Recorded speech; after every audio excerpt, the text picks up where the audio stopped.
কিছুতেই নিয়ন্ত্রণে আনা যাচ্ছে না দক্ষিণ পশ্চিমাঞ্চলের করোনা পরিস্থিতি। টানা ৩ দিন ধরে মৃত্যু শতাধিক, ফেরি বোঝাই করে মানুষের মরিয়া যাত্রা। ভ্যাকসিনের ব্যবস্থা হয়ে গেছে, জুলাই থেকে আবার শুরু গণটিকাদান। সংসদে প্রধানমন্ত্রী, মহামারীর ক্ষতি কাটিয়ে ঘুরে দাঁড়াতে কাজ করছে সরকার। ব্যর্থতা ঢাকার জন্য আর মানুষ পান নাই, বারবার শুধু আমার উপরে কেন? ঢাকা দক্ষিণের সাবেক মেয়র সাইদ খোকন দুদকের অভিযোগের ক্ষোভ ঝাড়লেন বর্তমান মেয়র তাপসের ওপর। আইনি লড়াইয়ের পাশাপাশি রাজপথে মোকাবিলার হুঁশিয়ারি।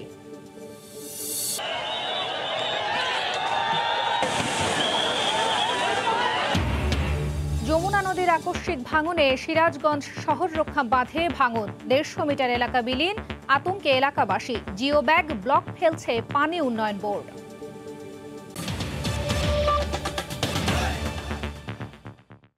দেখছিলেন শিরোনাম, প্রবাসীর সময়ের সঙ্গে আছি আমি খান তাজনিন হাসান। করোনা পরিস্থিতির খবর। নানা বিধিনিষেধ, তারপর বিশেষ লকডাউন, তাতেও নিয়ন্ত্রণহীন করোনা ভাইরাস। টানা 3 দিন ধরে দেশে করোনায় মারা যাচ্ছেন শতাধিক মানুষ। সবশেষ মঙ্গলবার 24 ঘন্টায় মৃত্যুর মিছিলে যোগ হয়েছে আরও 112 জনের নাম। শনাক্ত 7,500-এর বেশি। সর্বোচ্চ মৃত্যু খুলনা বিভাগে 35 জন। এমন অবস্থায় শয্যা, অক্সিজেন আর আইসিইউ সংকটে টালমাটাল হাসপাতালগুলো। রিপোর্টার ও জেলা প্রতিনিধিদের পাঠানো তথ্য ও ছবি নিয়ে রিপোর্ট। করোনার দাপটে বিপর্যস্ত উত্তর দক্ষিণ পশ্চিমাঞ্চলের হাসপাতালগুলো। ক্ষণে ক্ষণে ভর্তি হচ্ছে নতুন রোগী। শয্যা আর অক্সিজেন পেতে হাসপাতাল থেকে হাসপাতাল ছুটছেন স্বজনরা। ভয়ঙ্কর পরিস্থিতি, এরপরও টনক নড়ছে না মানুষের। গায়ে একটু লাগছে, গরম গরম লাগছে কালকে সন্ধ্যার থেকে, আজকে গা বেশি বুকে ব্যথা। মাস জুড়েই মৃত্যু ও সংক্রমণের সূচকে ঊর্ধ্বগতি। মৃত্যুর তালিকায় যোগ হচ্ছে একের পর এক জেলা। এই জায়গা ওই জায়গা, এই জায়গা ওই জায়গা করতে করতে একটা হয়রানি হয়ে গেছে। টিকিট আনার জন্য এই জায়গা মানুষ যে হুমড়ি খেয়ে পড়ছে। হাসপাতালগুলোতে রোগীদের অক্সিজেন স্যাচুরেশনের অবস্থা খারাপের দিকে। 24 ঘন্টায় সর্বোচ্চ মৃত্যুর তালিকায় আবারও খুলনা বিভাগ। অঞ্চলটিতে মারা গেছেন 35 জন। আমি বহুত অনুরোধ করার পরেও তারা নেয় না। তখন আমি বলি আপনি রেড জোনে না নেন, ইয়েলো জোনে নেন। সিট পাইনি, এই ফ্লোরে আসছি। সিস্টাররা আসলে ডাকাডাকি করলে একটু খেসাখেসি করে মোড়ামুড়ি করে। ভারতীয় ধরন শনাক্তের পর থেকেই নাস্তানুবাদ রাজশাহী অঞ্চল। করোনায় আক্রান্তদের পাশাপাশি উপসর্গ নিয়ে মৃত্যুর সংখ্যা বেড়েই চলেছে। গত 24 ঘন্টায় রাজশাহী বিভাগে 21 জনের মৃত্যু হয়েছে। আমার বাড়ির পাশে, আমি বললাম বাটা চল না, তখন ওই তাড়াতাড়ি এলাম না, কিচ্ছু কোনো দেখার বুদ্ধি পাইনি। দেখেন আজকে সে মুমূর্ষু অবস্থায় আছে, আইসিইউ বেড না পাওয়ার জন্য। দক্ষিণের সীমান্তবর্তী চুয়াডাঙ্গায় একদিনেই মৃত্যু হয়েছে 13 জনের, আর উচ্চ ঝুঁকিতে থাকা যশোরে 12 জন মারা গেছেন। এদিকে কুষ্টিয়া ও ঝিনাইদহ চলে গেছে নিয়ন্ত্রণের বাইরে। 2 জেলায় মারা গেছেন 17 জন। আরেক করোনার হটস্পট সাতক্ষীরায় 24 ঘন্টায় 5 জন মারা গেছেন। এছাড়া উত্তরের অন্যান্য জেলাগুলোতেও দ্রুত ছড়িয়ে পড়ছে ভাইরাসটি। একদিনেই সর্বোচ্চ 56% আক্রান্ত ঠাকুরগাঁওয়ে, মারা গেছেন 8 জন। লাবিব হাসান, সময় সংবাদ। অফিস খোলা রেখে সীমিত লকডাউনের দ্বিতীয় দিনে গাড়ি আর রিকশার দখলে রাজধানীর সড়ক। গণপরিবহন বন্ধ থাকায় কর্মক্ষেত্রে যেতে ভোগান্তির যেন শেষ নেই। কয়েকগুণ বেশি ভাড়া গুনেও মিলছে না যানবাহন। ঘন্টার পর ঘন্টা অপেক্ষার পাশাপাশি রয়েছে যানজটের দুর্ভোগ। ট্রাফিক পুলিশ বলছে, লকডাউন মেনে চলতে নাগরিকদের উদ্বুদ্ধ করার চেষ্টা করছেন তারা। শত শত মোটরবাইক, ব্যক্তিগত গাড়ি ও রিকশার দখলে পুরো সড়ক। নেই শুধু গণপরিবহন, সিএনজি অটোরিকশাও চলছে। সর্বাত্মক লকডাউনের আগে সীমিত লকডাউনের দ্বিতীয় দিনে রাজধানীর চিত্র এমনই।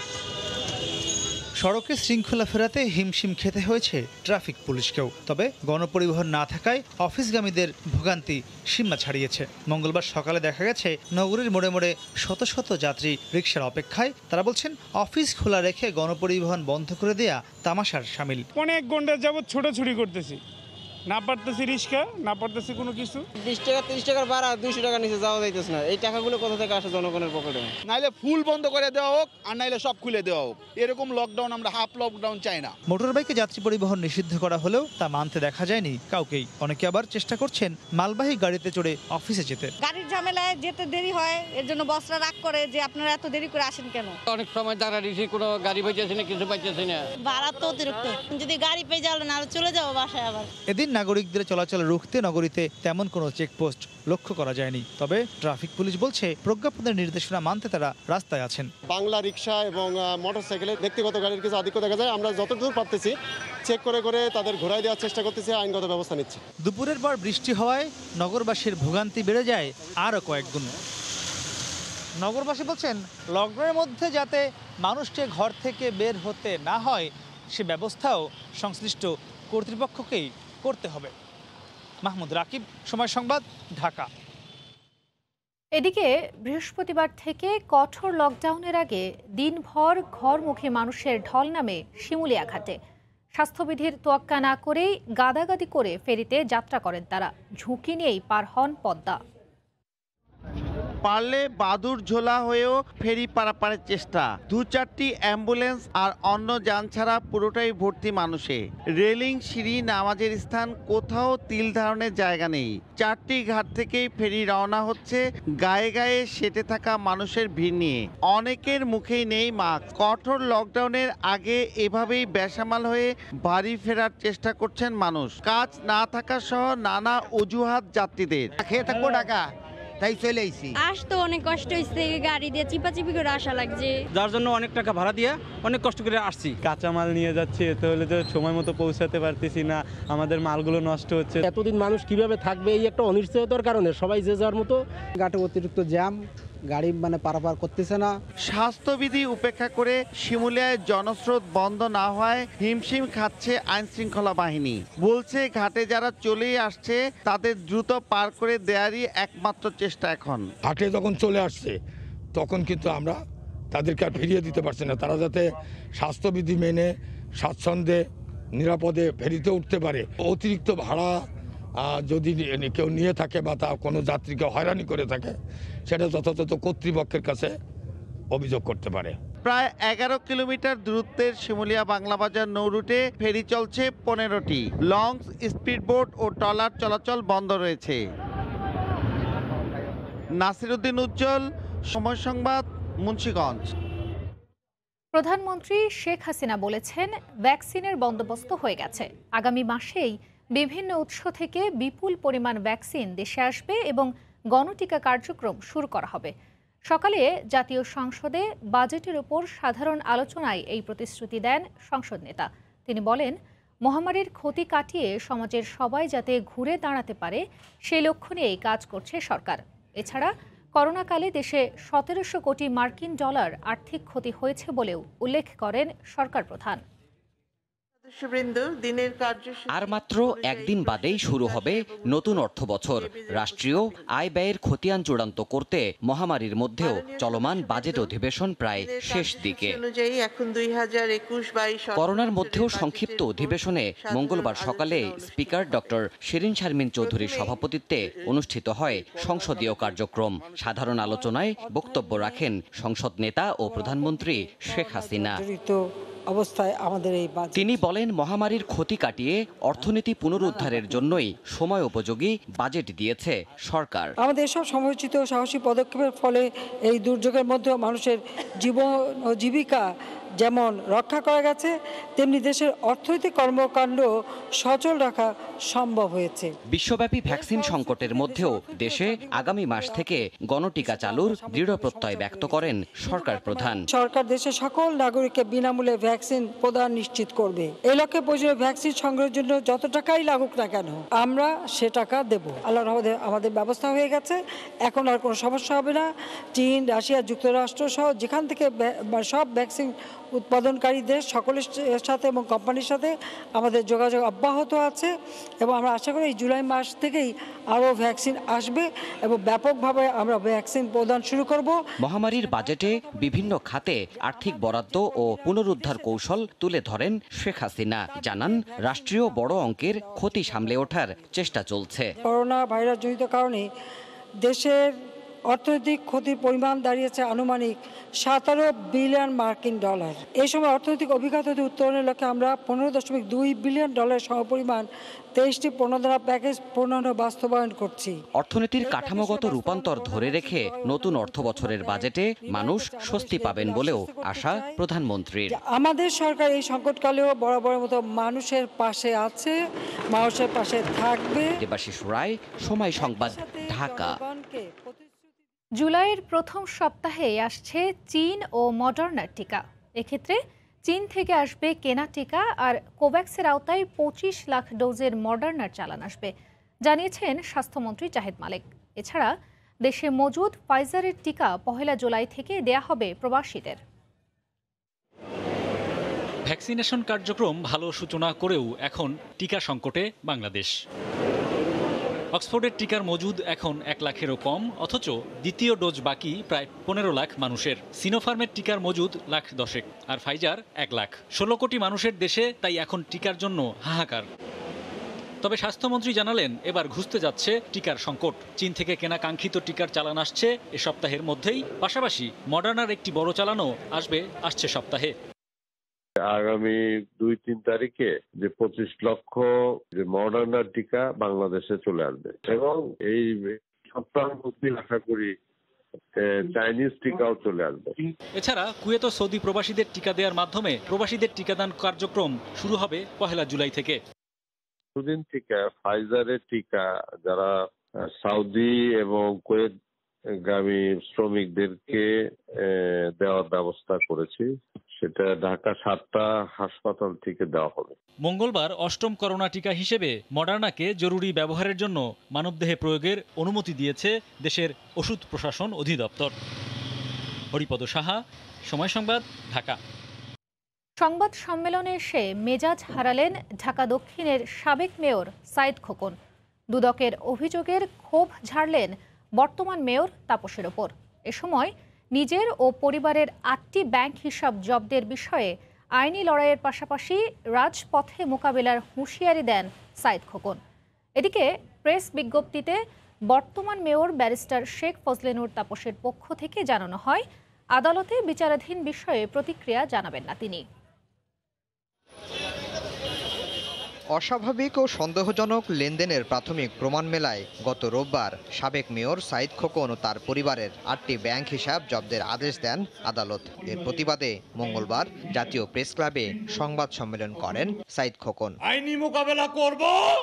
সংবাদ সম্মেলনের পুরোটা জুড়েই সমালোচনা করা হয় বর্তমান মেয়র ব্যারিস্টার শেখ ফজলে নূর তাপসের নানা কর্মকাণ্ডের। সাইদ খোকনের দাবি, তাপসের প্ররোচনায় তাকে ও তার পরিবারকে হয়রানি করা হচ্ছে। ঢাকা দক্ষিণ সিটি কর্পোরেশনের মেয়র তাপস নগর পরিচালনায় তার সীমাহীন ব্যর্থতা ঢাকতে প্রায় আমার প্রতি বিভিন্ন হয়রানিমূলক ও বিদ্বেষমূলক আচরণ করে আসছে। নগর পরিচালনা করতে পারে না, আরো বড় হওয়ার স্বপ্ন দেখো। আরে বড় হওয়ার স্বপ্নে কি সাইদ খোকন বাধা নাকি? তুমি বড় হও তো আমার কি? আমাকে মেরে বড় হতে হবে নাকি? হ্যাঁ, যে দায়িত্ব পাইছো মিয়া ওইটা পালন করো। দক্ষিণ সিটির সাবেক এই মেয়র বলেন, নোটিশ না দিয়ে ব্যাংক হিসাব জব্দ করে মৌলিক অধিকার ক্ষুণ্ণ করেছে দুদক। এর বিরুদ্ধে আইনি ব্যবস্থা ও রাজপথে আন্দোলনের কথাও জানান তিনি। আপনার ব্যর্থতার দায় ঢাকার জন্যে আর মানুষ পান নাই। বারবার শুধু আমার উপরেই, বারবার শুধু আমার উপরেই। কেন কেন? আইনি মোকাবেলা করব, সাথে সাথে ঢাকাবাসীকে নিয়ে প্রয়োজন হলে আরেকবার সংগ্রাম হবে। খোকন জানান, 8টি হিসেবে 7,62,74,603 টাকা জমা আছে। করোনাকালে অ্যাকাউন্ট বন্ধ হলে সংসার চালানো অসম্ভব হয়ে পড়বে। আমার সংসার পরিচালনা করা দুরূহ হয়ে পড়বে। এদিকে বিষয়টি আদালত ও দুর্নীতি দমন কমিশন সংশ্লিষ্ট হওয়ায় মেয়র ব্যারিস্টার শেখ ফজলে নূর তাপস এ বিষয়ে কোনো মন্তব্য করতে চান না। মেয়রের জনসংযোগ কর্মকর্তা প্রেস বিজ্ঞপ্তিতে এ তথ্য জানিয়েছেন। মেয়র হিসেবে দায়িত্বে থাকাকালে সাইদ খোকনের বিরুদ্ধে নানা অনিয়মের অভিযোগ ওঠে। চেয়ার ছাড়ার পর অভিযোগ আরও জোরালো হয়। দোকান বরাদ্দে 35 কোটি টাকা দুর্নীতির অভিযোগে তার বিরুদ্ধে একটি মামলাও ঝুলছে আদালতে। আফজাল হোসেন, সময় সংবাদ, ঢাকা। এদিকে দুদক প্রভাবিত হয়ে কাজ করে না বলে জানিয়েছেন সংস্থাটির সচিব। দক্ষিণ সিটি কর্পোরেশনের সাবেক মেয়র সাইদ খোকনের বিরুদ্ধে দুদকের অনুসন্ধানের বিষয়ে সাংবাদিকদের এক প্রশ্নের জবাবে তিনি কথা বলেন। এখন পর্যন্ত সাইদ খোকনের বিরুদ্ধে দুদকের কোনো মামলা নেই উল্লেখ করে তিনি বলেন, অনুসন্ধানে তদন্ত কর্মকর্তা চাইলে তলব করতে পারবেন তাকে। অ্যাকাউন্টগুলো ফ্রিজ থাকবে। অতীতে মনে করা হচ্ছে যে এখান থেকে বেশ টাকা পয়সা বিভিন্ন রকম অস্বাভাবিক লেনদেন আছে এবং ভবিষ্যতে এখান থেকে টাকা পয়সা হয়ে যেতে পারে বিভিন্নভাবে। এটা অনুসন্ধান পর্যায়ে আছে। পারমিশন পিটিশনের অধীনে এটা করা হয়। দুদক সবসময় সবার স্বার্থ রক্ষা করে কাজ করে। ওটা প্রয়োজন হলে সে তার স্বার্থ রক্ষা করবে সবসময়। দুদক মানুষকে একচেটিয়া একদিক থেকে কোনো কিছু করে, তাকে জিজ্ঞাসাবাদের প্রয়োজন হওয়া অভিজ্ঞতাগুলো সব সময় মতো করবে অবশ্যই। যানজট নিরসনে মেট্রো রেল নির্মাণের সময় জনদুর্ভোগ লাঘবে ব্যর্থ হয়েছে কর্তৃপক্ষ। জলবদ্ধতা সহ নানা দুর্ভোগের জন্য দায়ী ওয়াসাও। মঙ্গলবার সকালে মিরপুরের কাজীপাড়া সড়ক পরিদর্শনে এসে কথা বলেন ঢাকা উত্তরের মেয়র। এ সময় সমন্বিতভাবে কাজ করার আশ্বাস দিয়েছে মেট্রো রেল কর্তৃপক্ষ। অল্প বৃষ্টিতে কেন সড়কে দীর্ঘ সময়ের জলাবদ্ধতা সৃষ্টি হয় তার কারণ অনুসন্ধানে মিরপুরের কাজীপাড়ায় সরজমিন পরিদর্শনে ঢাকা উত্তরের মেয়র। সড়কের নিচে থাকা ওয়াসার ড্রেন থেকে মেয়র এবং মেট্রো রেল প্রকল্প পরিচালকের সামনেই তোলা হয় মেট্রো রেলের নির্মাণ সামগ্রী। ময়লার পানি তারপরে আটকে থাকে, তারপর এখানে বৃষ্টি হলে দোকানে পানি উঠে। মেয়র সাহেব আসলে পরিষ্কার, মেয়র সাহেব না আসলে অপরিষ্কার। এই যে একটা খেলা আমাদের সাথে খেলা হইতেছে, এটার জন্য আমরা বিরক্ত হয়ে গেছি। মেট্রো রেলের কাজের জন্য মেন রোডটা ভাঙায়, এরপরে বৃষ্টি হলে পানি জমে, প্লাস ধরেন মুভমেন্ট করাই যায় না এই রোডে। খোদ মেয়র জানান, উন্নয়ন কাজ চলার সময় যেসব শর্ত পূরণ করার কথা ছিল মেট্রো রেল কর্তৃপক্ষ তা নিশ্চিত করতে পারেনি বলেই সৃষ্টি হয়েছে এই দুর্দশা। আমি পিডিকে বলেছি, আপনাদের কন্ট্রাক্টর যারা ছিল এখানে আপনাদের অবশ্যই আপনাদের কমপ্লায়েন্সের অনেক ঘাটতি ছিল। উপর দিয়ে খুব সুন্দর করে ঠিকঠাক, নিচের দিক দিয়ে সদরঘাট। এখন থেকে সেটা হবে না। এখন থেকে এলিভেটেড এক্সপ্রেস আমার কথা হয়েছে, মেট্রো রেলের কথা হয়েছে, যে যেই কাজ ওনারা করবে উপর দিয়েও ঠিক রাখতে হবে, নিচ দিক দিয়েও ঠিক রাখতে হবে। এই যে গ্যাপটা, মেট্রো রেল হোক, এলিভেটেড হোক, সিটি কর্পোরেশন হোক, এই গ্যাপ যদি থাকে এরকম অবস্থা কিন্তু হবে। জনদুর্ভোগ কমাতে সব ব্যবস্থার আশ্বাস দিয়েছেন মেট্রো রেল প্রকল্পের পরিচালক। এখানে ডিওয়াসা আছে, ডেস্কো আছে। আমরা মনে করি সমন্বয়ের যে অভাবটা ছিল সেটা দূর হয়ে যাবে। আমরা এখন এটা পুরো উদ্যমে করতে পারব। কাজীপাড়া থেকে তালতলা পর্যন্ত সড়কের জলাবদ্ধতা নিরসনে নিজস্ব তহবিল থেকে ৩৬ কোটি টাকার টেন্ডার দিয়েছে উত্তর সিটি কর্পোরেশন। সিরাজগঞ্জের শহর রক্ষা বাঁধে আকস্মিক ধস হয়েছে। মুহূর্তেই নদীগর্ভে বিলীন হয়ে গেছে বাঁধের ১৫০ মিটার এলাকা। ভাঙন আতঙ্ক বিরাজ করছে নদী পাড়ের মানুষের মধ্যে। এদিকে ভাঙন ঠেকাতে জরুরি ভিত্তিতে কাজ শুরু করছে পানি উন্নয়ন বোর্ড। অমৃত সেনের ছবিতে রিঙ্কু কুণ্ডুর রিপোর্ট। মঙ্গলবার দুপুর থেকে সিরাজগঞ্জ জেলখানা ঘাট এলাকায় শহর রক্ষা বাঁধে ভাঙনের লক্ষণ দেখা দেয়। কিছু বুঝে ওঠার আগেই ব্লকগুলো ধসে পড়ে নদীতে।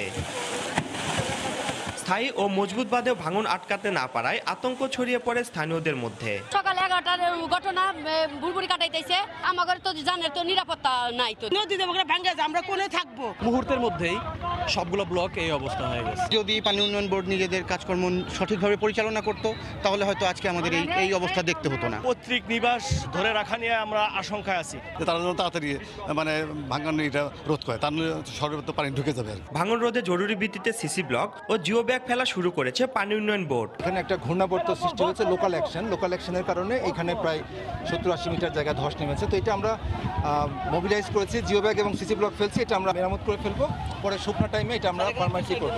1999 সালে 2.5 কিলোমিটার দীর্ঘ এই বাঁধটি নির্মাণ করে পানি উন্নয়ন বোর্ড। এলাকাবাসীর মন্তব্য, কার্যকর পদক্ষেপ না নিলে চলতি বর্ষা মৌসুমেই বিলীন হতে পারে বিশাল এলাকা। রিঙ্কু কুণ্ডু, সময় সংবাদ, সিরাজগঞ্জ। যুক্তরাষ্ট্র, চীন ও জাপানের নামি দামি ব্র্যান্ডের নামে নকল ওষুধ সারা দেশে বাজারজাত করছে একটি চক্র। তা প্রেসক্রাইব করতে ডাক্তার এবং দোকানিদের মোটা অঙ্কের কমিশনও দিচ্ছে চক্রটি। এ ধরনের ওষুধ সেবনে হার্ট অ্যাটাকের ঝুঁকি রয়েছে বলে সতর্ক করেছে ওষুধ প্রশাসন অধিদপ্তর। এর সঙ্গে জড়িত 5 জনকে গ্রেফতার করেছে পুলিশ। শাকির আহমেদের রিপোর্ট।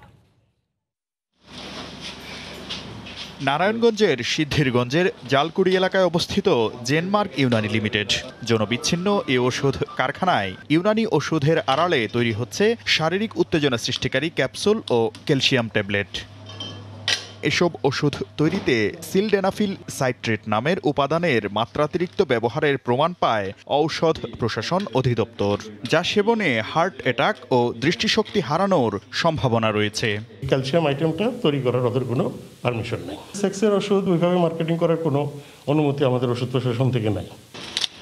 চীন, জাপান ও যুক্তরাষ্ট্রের বিভিন্ন নামি দামি ব্র্যান্ডের ওষুধ নকল করে নারায়ণগঞ্জে এসব ওষুধ তৈরির পর চক্রের সদস্যরা নীলক্ষেত ও ফকিরাপোল থেকে স্টিকার বানিয়ে ইচ্ছামতো দাম বসায়। মনমতো দেয়া হয় উৎপাদন ও মেয়াদ উত্তীর্ণের তারিখ। এটা আসলে সম্পূর্ণ নকল করা হয়েছে, কারণ এটা নারায়ণগঞ্জ থেকে আসে আর গাউসুল আজম মার্কেটে এই লেবেলটা করা হয়। প্রতি বোতল ট্যাবলেট তৈরিতে 30 থেকে 35 টাকা খরচ হলেও তা বিক্রি করা হয় 800 থেকে 1100 টাকায়। এসব ওষুধ রোগীদের জন্য প্রেসক্রাইব করতে ডাক্তারদের মোটা অঙ্কের কমিশনও দিত চক্রটি। ভাগ পেত ওষুধ দোকানিরাও। কিছু কিছু ডক্টররা এই ঔষধগুলিকে প্রেসক্রিপশন করার জন্য প্রতিটা প্রেসক্রিপশনের জন্য 200 থেকে 250 টাকা করে তাদের কাছে নিয়ে নিচ্ছে। এই চক্রের 5 সদস্যকে গ্রেপ্তার করেছে পুলিশ। জব্দ করা হয়েছে বিপুল পরিমাণ ওষুধ সামগ্রীও। শাকির আহমেদ, সময় সংবাদ, ঢাকা। করোনার মধ্যেও কন্টেইনার ও কার্গো পণ্য হ্যান্ডলিংয়ে রেকর্ড করেছে চট্টগ্রাম বন্দর। অর্থ বছর শেষ হওয়ার আগেই 3 লাখের বেশি কন্টেইনারের পাশাপাশি কার্গো পণ্য হ্যান্ডলিং হয়েছে 11 কোটি টনের বেশি। শাখাউত টিপুর ক্যামেরায় বিস্তারিত জানাচ্ছেন কমল দে। বছর শেষ হওয়ার আগে রেকর্ডের পর রেকর্ড গড়ে যাচ্ছে চট্টগ্রাম বন্দর কর্তৃপক্ষ। বিশেষ করে গত অর্থ বছরের তুলনায় চলতি অর্থ বছরে কন্টেনার হ্যান্ডলিং হয়েছে 3 লাখের বেশি। একইভাবে অন্তত 1 কোটি মেট্রিক টন বাড়তি কার্গো পণ্য হ্যান্ডলিং হয়েছে এই বন্দরে। বন্দরের প্রবৃদ্ধি খুবই সন্তোষজনক এবং আমরা আশা করছি এই ধারা অব্যাহত থাকলে সামনের দিকে আমরা আরও এগিয়ে যাবে। বন্দরের জাহাজ আসার ক্ষেত্রে রেকর্ড সৃষ্টি হয়েছে। বিভিন্ন আমদানি পণ্য নিয়ে বন্দরের জাহাজ এসেছে 4002টি। এখন পর্যন্ত এটা করোনাকালে আমরা ধরে রাখতে পেরেছি, যেটা আমাদের দেশের জন্য বিরাট একটা সাফল্য বলে আমি বলতে পারি। একদিকে দেশে 50টির বেশি মেগা প্রকল্পের যন্ত্রপাতি আসছে, আর করোনার মাঝে পুরোদমে সচল রয়েছে দেশের গার্মেন্টস শিল্প। এতে আমদানি রপ্তানি বাণিজ্য সচল থাকার পাশাপাশি বন্দরে প্রবৃদ্ধি বাড়ছে। বন্দরের সক্ষমতা পৃথিবীর অন্যান্য দেশের সাথে সঙ্গতি রেখে চলছে। তবে বাংলাদেশ যে দ্রুতগতিতে সাউথ ইস্ট এশিয়ার মধ্যে একটা উন্নত বাংলাদেশ হয়ে যাচ্ছে, সেটাই হচ্ছে এটার প্রতিফলন। গত বছর করোনা সংক্রমণ শুরু হওয়ার পর থেকে 28 জুন পর্যন্ত বন্দর সংশ্লিষ্ট 1202 জন করোনায় আক্রান্ত হয়েছেন। স্বাভাবিক রাখতে ক্ষণিকের জন্য এই বন্দর বন্ধ রাখা হয়নি। তার সুফল মিলেছে কন্টেনার হ্যান্ডেলিংয়ে এই রেকর্ডের মাধ্যমে। দ্বিতীয় এবং তৃতীয় ঢেউতেও পুরোদমে সচল রয়েছে এই বন্দর। চট্টগ্রাম বন্দর থেকে কমল দে, সময় সংবাদ। ইভ্যালি, আলিশা মার্ট সহ দেশের ডিজিটাল কমার্স কিভাবে চলবে, নীতিমালা চূড়ান্ত করতে বুধবার বাণিজ্য মন্ত্রণালয়ের নেতৃত্বে বসছে আন্তঃমন্ত্রণালয় বৈঠক। ই কমার্স পরিচালনায় স্বচ্ছতা, দায়বদ্ধতা ও জবাবদিহিতা নিশ্চিত করতে শিগগিরই দেয়া হবে একটি নির্দেশিকা। বিষয়টি ইতিবাচক জানিয়ে ইক্যাব বলছে, এর মাধ্যমে ভোক্তা, ব্যবসায়ী উভয়েরই স্বার্থ রক্ষা করা হবে। কাজল আব্দুল্লাহর রিপোর্ট। কয়েক বছর ধরে বাংলাদেশে জনপ্রিয় হয়ে উঠেছে অনলাইনে কেনাকাটা। গ্রাহকদের লোভনীয় ডিসকাউন্ট দিয়ে ব্যবসা পরিচালনা করে আসছে কয়েকটি প্রতিষ্ঠান। এতে ডিজিটাল প্ল্যাটফর্মে অসুস্থ প্রতিযোগিতার সংখ্যা তৈরি হয়। এ নিয়ে সম্প্রতি বাংলাদেশ ব্যাংকের রিপোর্টের পরিপ্রেক্ষিতে বেশ কয়েকটি ই কমার্স প্রতিষ্ঠানের সঙ্গে দেশের বিভিন্ন ব্যাংক কার্ডের লেনদেন বন্ধ করে দেয়। নড়েচড়ে বসে বাণিজ্য মন্ত্রণালয়। দেশে কিভাবে ডিজিটাল কমার্স পরিচালনা করা হবে এ নিয়ে নির্দেশিকা প্রণয়নের কাজ শুরু হয়। নির্দেশিকা অনুযায়ী পণ্য বা সেবা বেচাকেনা ফেরত বা প্রতিষ্ঠানের ওয়েবসাইটে বা মার্কেট প্লেসে সুস্পষ্টভাবে থাকতে হবে। এমনকি বিক্রি বাড়াতে কোনো ধরনের লটারি বা লটারি জাতীয় কোনো ব্যবস্থা নিতে পারবে না কোনো প্রতিষ্ঠান। কোন পণ্যের স্টক কত তাও জানাতে হবে গ্রাহকদের। বুধবার নীতিমালা চূড়ান্ত করতে আন্তঃমন্ত্রণালয় বৈঠক করবে বাণিজ্য মন্ত্রণালয়। এতে সবারই স্বার্থ সুরক্ষিত হবে বলে মনে করছে ইক্যাব।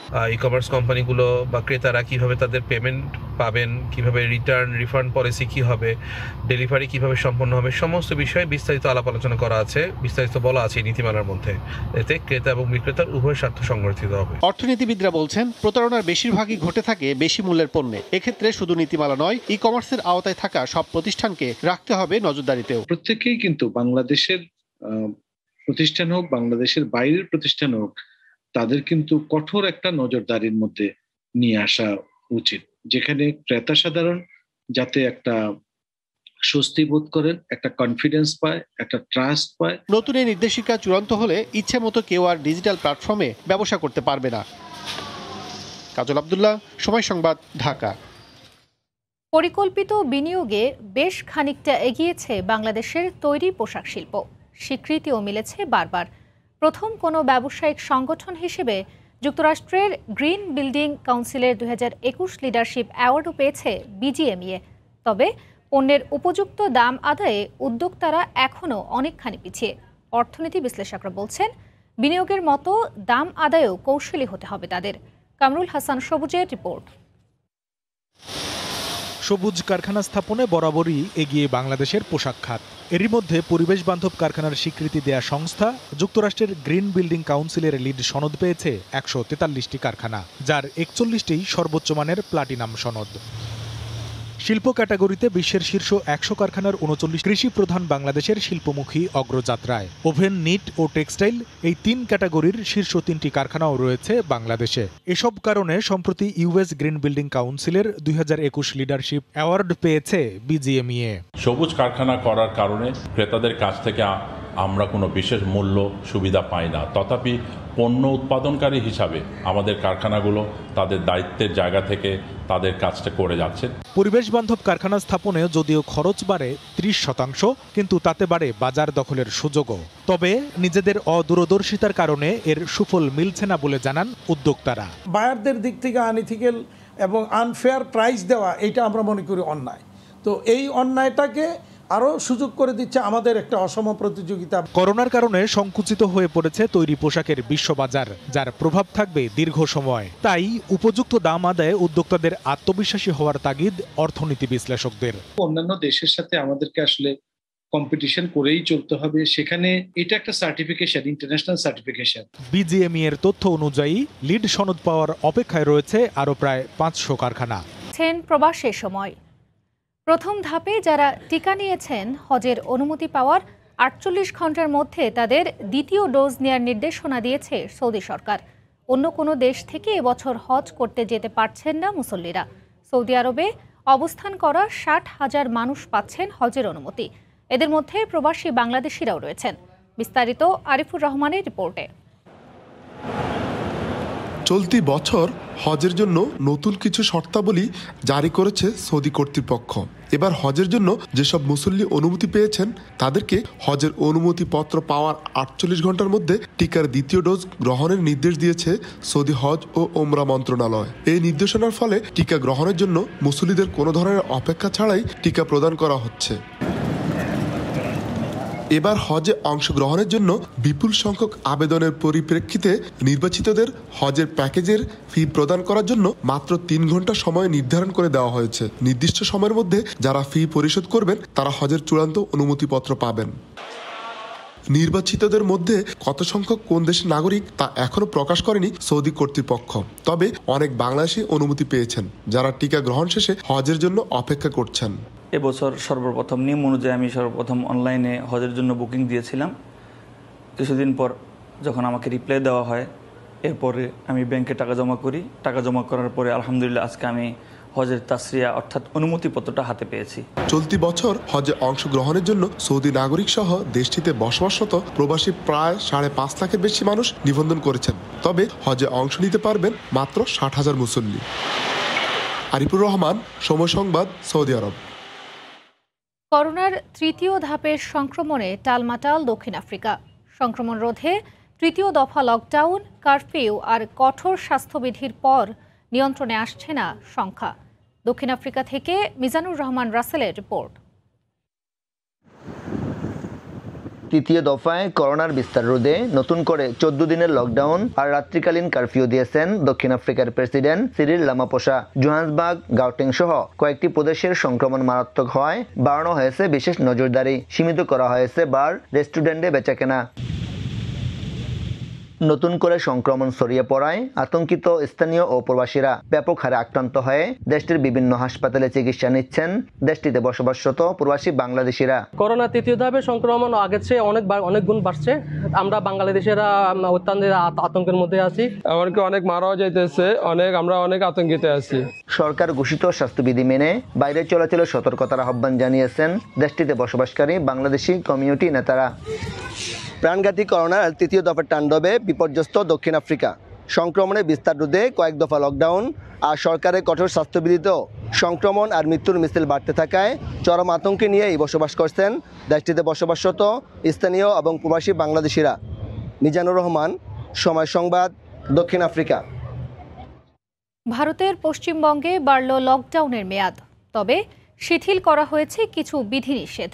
ভারতের অন্য রাজ্যগুলোর মতো পশ্চিমবঙ্গেও চলছে টিকাদান কর্মসূচি, তবে ভুয়া ভ্যাকসিন কাণ্ডে কিছুটা বিব্রত মমতা সরকার।